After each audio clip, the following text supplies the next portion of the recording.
Hi guys, Joseph here, Andrew's older brother. Today I'm going to be doing my 2016 bike check. Alright, let's start.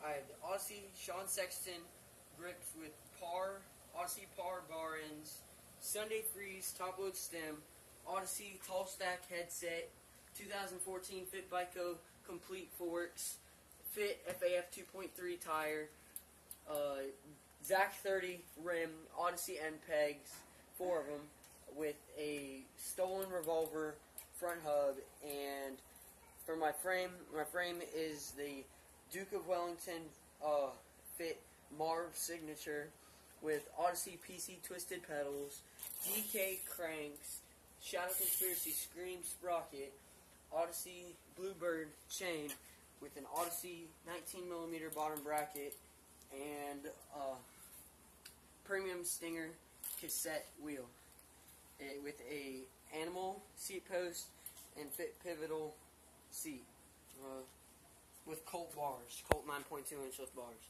Alright, that's it for today, and like, subscribe, leave a comment, and yeah, bye.